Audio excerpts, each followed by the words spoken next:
रक्षाबंधन का त्योहार आने वाला था। स्कूल के सब बच्चे इस त्योहार को लेकर बहुत उत्साहित थे और आपस में अपने दोस्तों से इस त्योहार के लिए बात कर रहे थे। टीचर क्लास में बच्चों को इस त्योहार के लिए सूचना दे रही थी। बच्चों, जैसा कि आप सब जानते हो, 2 दिन बाद राखी का त्योहार है। आप सब लड़कियां एक एक राखी लेकर आएंगी और अपनी क्लास के लड़कों को बांधेंगी और आप सभी बॉयज गर्ल्स को देने के लिए उपहार लाएंगे। सोहन, कल मैं तेरे लिए सुंदर सी राखी लाऊंगी, तू मेरे लिए महंगा वाला गिफ्ट लाना। मैं तो रोहित को राखी बांधूंगी, वो बहुत अच्छा गिफ्ट लाता है। रिया, मैं तेरे लिए सबसे महंगा गिफ्ट लाऊंगा।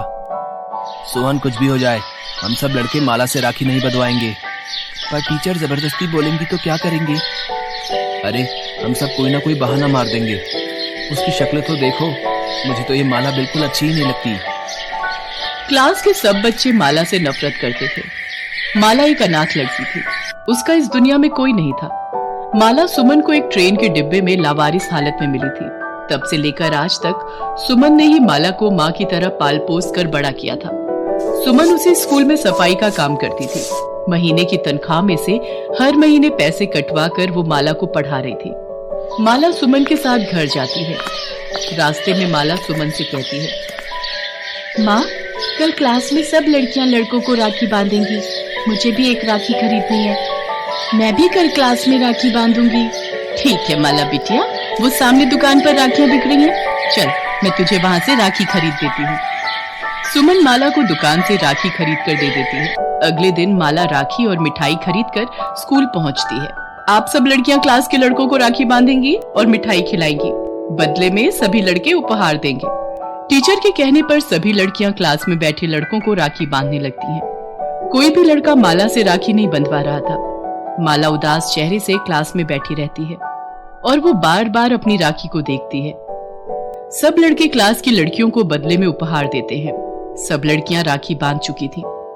सोहन के पास अभी एक उपहार बचा था जो उसने अभी तक किसी को नहीं दिया था।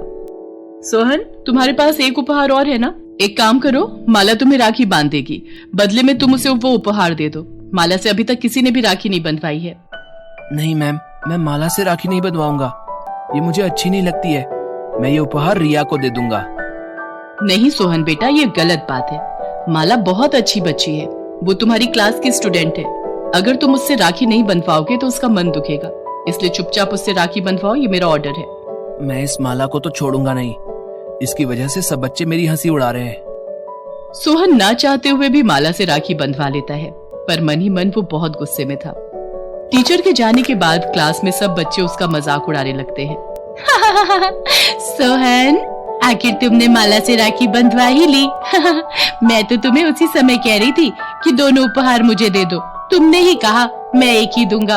अब देखो, माला की गंदी राखी तुम्हारे हाथों पर बंधी हुई है और उसने तुम्हें गंदा सा रसगुल्ला भी खिला दिया। सब बच्चे अपनी सीट पर बैठ जाएं और कल जो आप लोगों ने विज्ञान के प्रोजेक्ट प्रिंसिपल मैम को दिखाने हैं वो आप यहीं छोड़कर जाएंगे और उस पर अपना नाम जरूर लिखना, उसी के हिसाब से सब बच्चों को नंबर मिलेंगे। स्कूल की छुट्टी हो जाती है। सोहन अपने दिमाग में कुछ और ही योजना सोचकर बैठा था। उसके हाथ में स्याही की शीशी होती है। ये माला के प्रोजेक्ट पर इंक गिरा देता हूँ, कल जब इसकी प्रिंसिपल मैम से डांट पड़ेगी तब पता चलेगा।